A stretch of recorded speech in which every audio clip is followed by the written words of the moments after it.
Ẹ kú dédé àsìkò yìí ẹ̀yin olólùfẹ́ ẹ káàbọ̀ sórí ẹ̀ka mọ́kàn. Orúkọ tèmi ni Ọ̀tẹ́gbẹ́ Mubarak. Kí náà tún wá nìkan tí a tún wá gbé wá lórí ẹ̀ka mathematics lesson fún wa. Òun náà ni apá kẹta indices àti logarithms. Gẹ́gẹ́ bẹ́ẹ̀ ṣe mọ̀ ní apá kejì ẹ̀kọ́ logarithms náà ni a gbé yẹ̀wò níbi tí a ti ń ṣàlàyé àwọn òfin tí ó rọ̀ mọ́ logarithms tí a ti ń ṣàlàyé ẹ̀ fún wa tí a dẹ̀ ti ń ṣe question kọ̀ọ̀kan lórí àwọn òfin náà.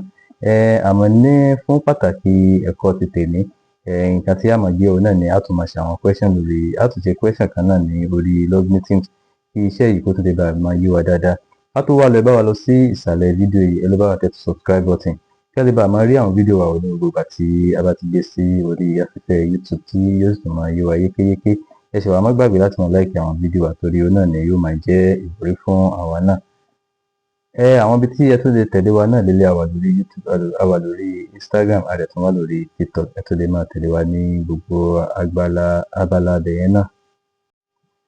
Question tí a máa gbé yẹ̀wò náà lélẹ̀. Wọ́n ní if log 81 base x is equal to 4, find x. Wọ́n ní ká wá x, a ó kó wá x, a wá rí. Òun náà la máa ṣe báyìí. Tẹ́ bá wo question yìí bá ṣe fẹ́ ṣe náà lélẹ̀ yìí tẹ́ bá wò. Wọ́n ní if log 81 base x is equal to 4, find x. Wọ́n ní ká wá x, ká máa wá x bọ̀.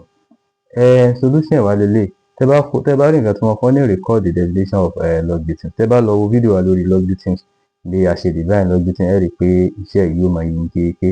Tẹ́ bá kọ́ fún wa pé log 81 base x is equal to 4, òun ni wọ́n fún wa. Bá a tún ṣe lè kọ́ náà lélẹ̀ ní ọ̀nà indices. Òun lélẹ̀ a máa ní s tó wà ní base yìí o raised to power 4 yìí is equal to 81. Lọ ẹ̀ nìyẹn bá a tún ṣe lè kọ́ nìyẹn tó yẹ pé a kọ́ ní ọ̀nà indices. Òun náà la fi ní kẹ́ lọ wo fídíò wa lórí àwọn law of logarithms tí a ti ṣe. Iṣẹ́ yìí yóò tó máa yé yín kéékèèké. Bá a tún ṣe lè kọ́ náà ni a ti kọ́ s raised to power 4 is equal to 81. Bàtà tí wàá kọ́ s raised to power 4 is equal to 81 á jẹ́ pé eléyìí ni a wà solve báyìí. Kí wá ní step ẹlẹ́ẹ̀kẹta wa ṣe wọ́n ní take the fourth root of both sides. Òun ni a máa wá báyìí. Fourth root wọn ìtumọ̀ ní pé bí 81 yìí ṣe wà o nọ́mbà wo ni a lè multiply lẹ́ẹ̀mẹrin tó yẹ pé yóò sì mọ̀ fún wa ní 81. Gẹ́gẹ́ bá a ṣe mọ̀ pé nọ́mbà wo náà wà la lè multiply lẹ́ẹ̀mẹrin tó mọ̀ fún wa ní 81. Ẹ wá wo 4 yìí tá a bá ní root of s raised to power 4 òun ni a kọ yìí torí a fẹ́ wá root nọ́mbà méjèèjì yìí ni. Tá a bá wá root nọ́mbà 81 yìí náà pé fourth root of 81 àti kọ́ ilé fourth root of s raised to power 4 fourth root of 81 torí both sides ni a fẹ́ wá sí. Kí wá ni a wá ṣe? A jẹ́ pé fourth root of s raised to power 4 yìí ó ti cancel ara wọn ìyẹn ti kù s nìkan. Nọ́mbà wo ni a wá multiply ní ẹ̀ẹ̀mẹrin ìtumọ̀ fourth root yẹn tó yẹ pé yóò mọ̀ fún wa ní 81.